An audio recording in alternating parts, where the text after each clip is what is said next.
All around us, there are so many arguments that people commonly use that totally defeat themselves if we just keep our eyes open.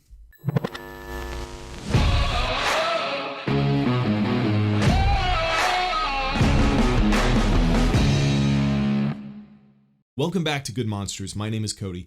In this episode, I am going to tell you what a self-defeating argument is, and I'm going to give you an example of 10 commonly used self-defeating arguments that I myself have heard just in the past month. And if you're aware of these arguments, then you will be able to defend against them, to see the logical incoherences in them, and one, avoid them yourself, but two, hopefully be able to help the people using these arguments be able to see the truth. So, like I said, I've been noticing a lot of these self-defeating arguments recently, and I don't know if there's just more of them or if I have just become a lot better at seeing them. Originally, I think I started thinking about what a self-defeating argument was whenever I read the book Tactics by Greg Koukl, which I highly recommend. I think that book should be required reading for Christians and really just anybody. It's a wonderful book. It tells you how to think and how to formulate your thoughts and create arguments and think about things well. So in Tactics, there are two types of tactic, way more than two, but two that I want to focus on. One is called the suicide tactic, and two is called the taking the roof off tactic. And I think these are similar, they're related, but I'll briefly explain them, and then you can read the book for more details on these. It seems to me like these two, if you're aware of these, you can catch probably at least 50% of bad arguments that the media uses, or that just the general bad guys in the world use, or just people who are deceived or misled or whatever. A lot of people believe these arguments that are completely self-defeating. So first I'll tell you what the suicide tactic is. The suicide tactic is used when an argument contradicts itself in its own argument. And then I'll explain to you, I'll give you some examples of those.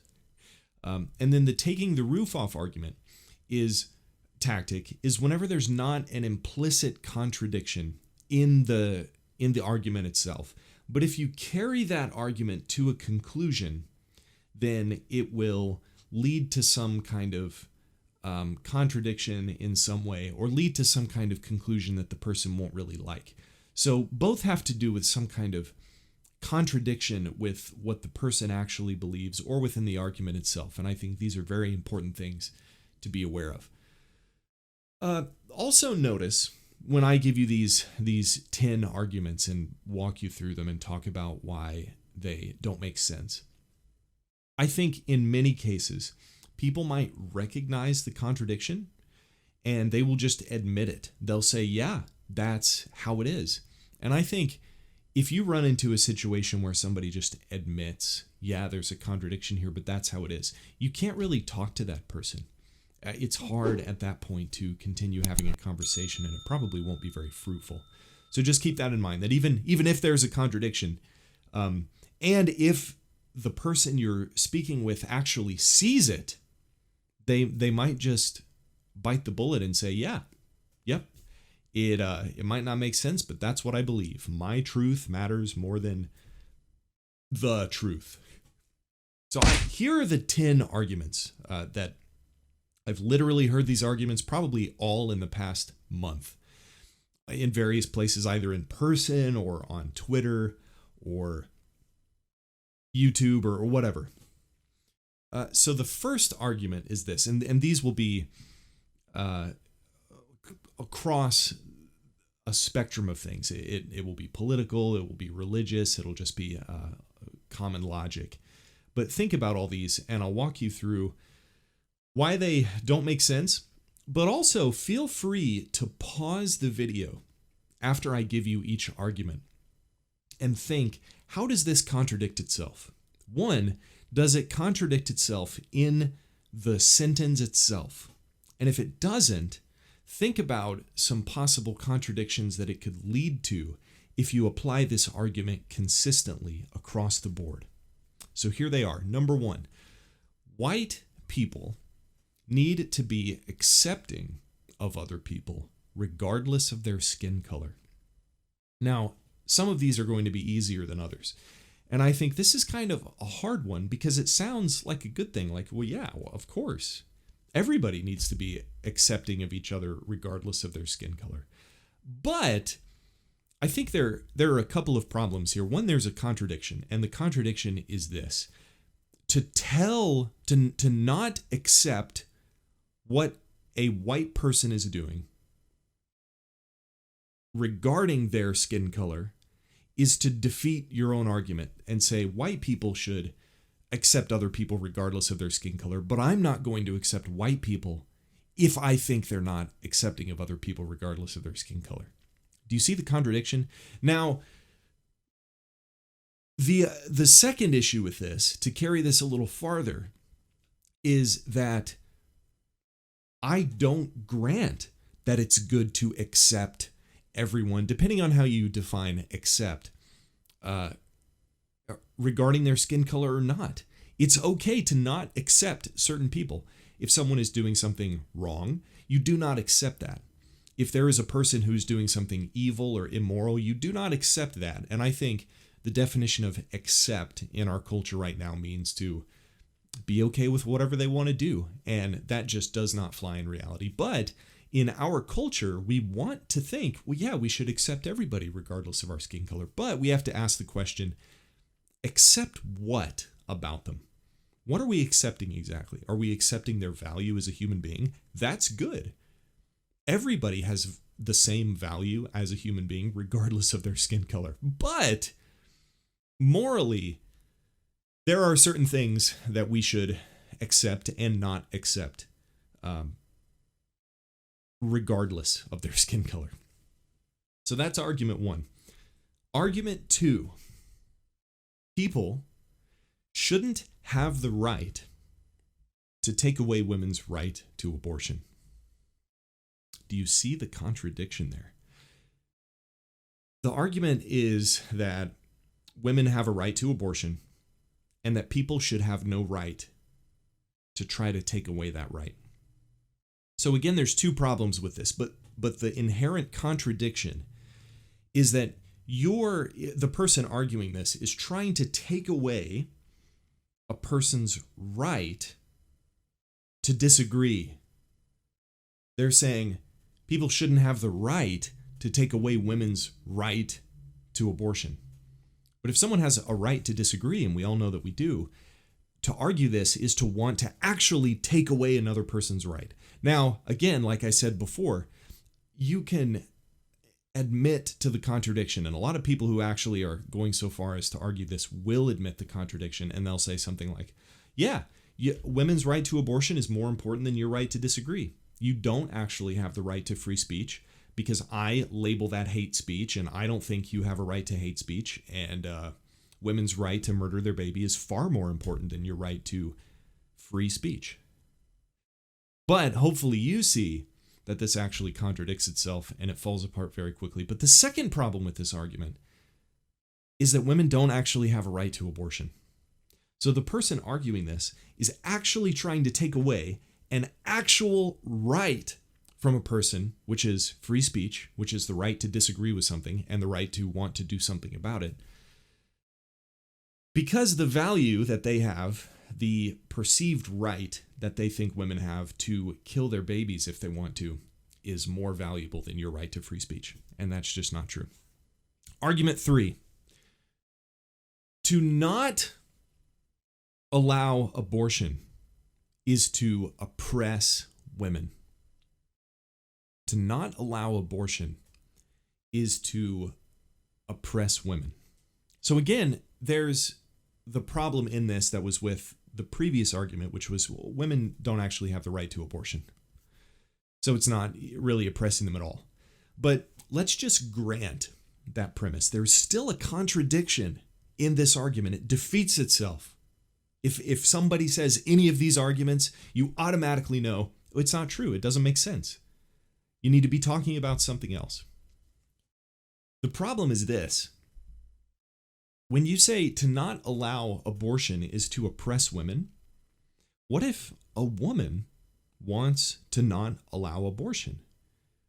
Again, similarly to the previous argument, you're actually oppressing, in actuality, oppressing the right that a woman has to disagree in light of thinking that the value of a woman being able to kill her baby is more important.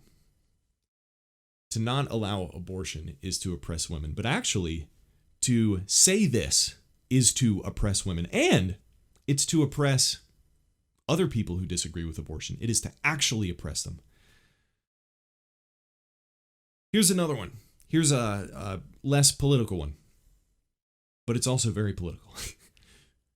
You have no right to tell me what to do.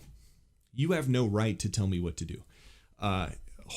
This one is a super easy one. Hopefully you see this. And I hope walking you through these will help you to be able to notice these outside of these arguments, or if you see these arguments yourself, to notice the contradictions in them the next time you hear them. But you have no right to tell me what to do. Well, the person saying that is telling you what to do.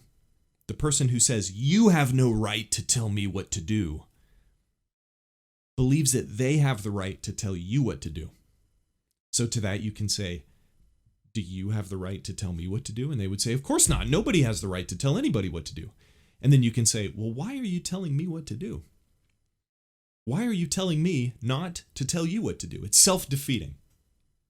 That isn't to say that it's good or bad to tell someone what to do. Sometimes it's a good thing to tell someone what to do. Sometimes it's a bad thing. Regardless, the statement, you have no right to tell me what to do, absolutely defeats itself.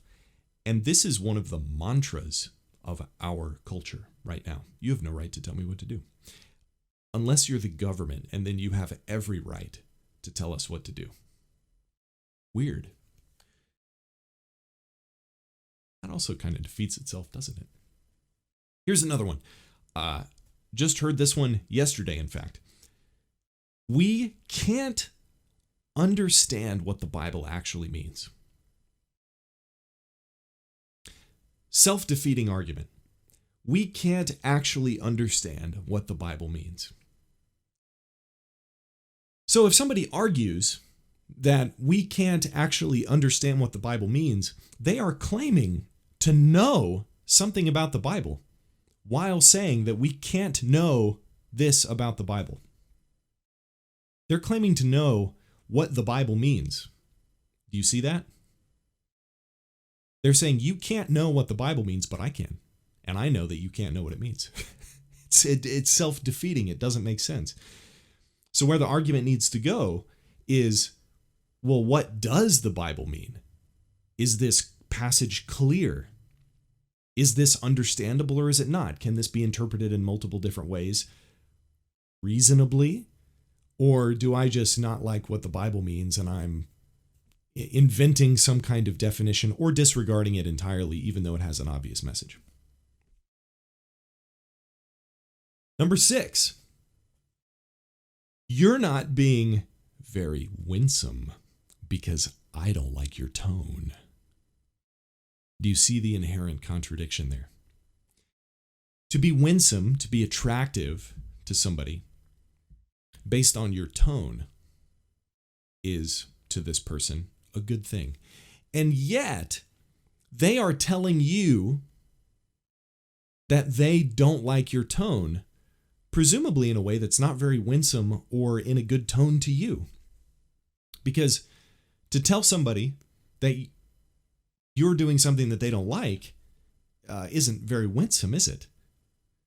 Especially, and I've personally heard this, if I'm telling people what I think the right thing to do is, that absolutely does not appear winsome to some people. So is winsomeness a good thing? Again, it depends on the situation. Winsomeness, just like acceptance, is not always a good thing. It depends on what you're trying to be winsome towards. And I think I'm going to have another podcast episode completely devoted to winsomeness, which is the blight of Christianity in our culture right now. But to be upset at someone for not being winsome is in itself not winsome to that person. Now we can say, who do we need to be winsome to? And in what ways should we be winsome? And what does winsomeness actually look like? We can have that conversation, but you cannot say, it instantly defeats itself to say, you're not being winsome. I don't like your tone. See? Number 7, you need, here's a Christian one, you need to be welcoming to everyone in this church. Well, that's not a very welcoming thing to say to me, is it? You don't welcome everyone in this church. You would not welcome someone who you think is not welcoming. And again, this is a matter of who do we welcome?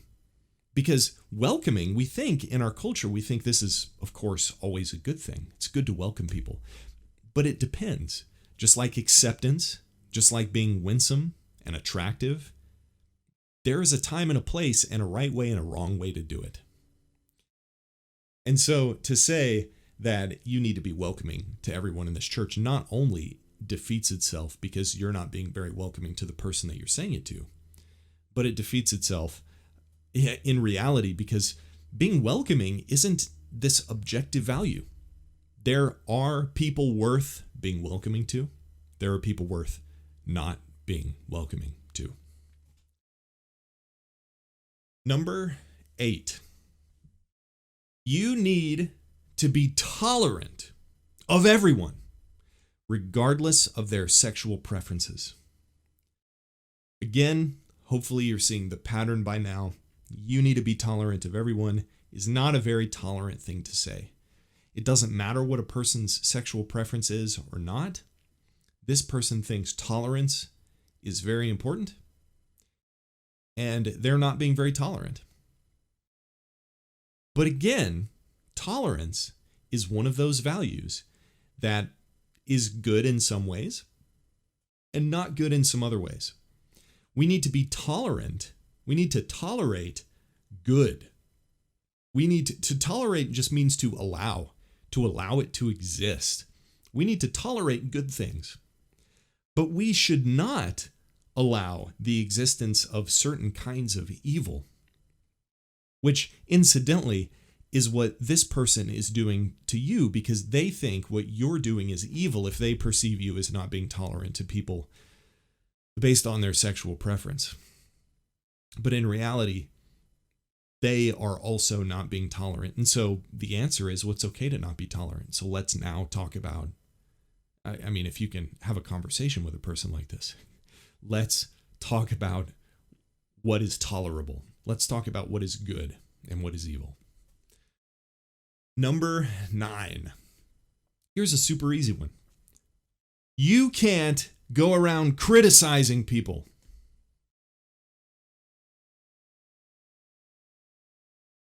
Well, you're criticizing me, right?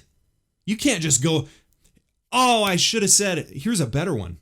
Strike that, replace it with this. You can't go around judging people. That's a better one. You can't go around judging people. That's a judgment. That is you judging people.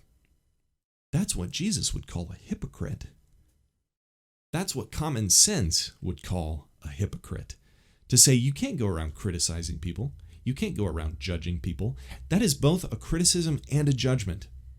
So not only is this person guilty of being wrong, but they're guilty of being a hypocrite. This completely self-defeats itself. If a person says you can't criticize people, what they're saying is wrong. It defeats itself. That statement cannot, under any circumstance, be true.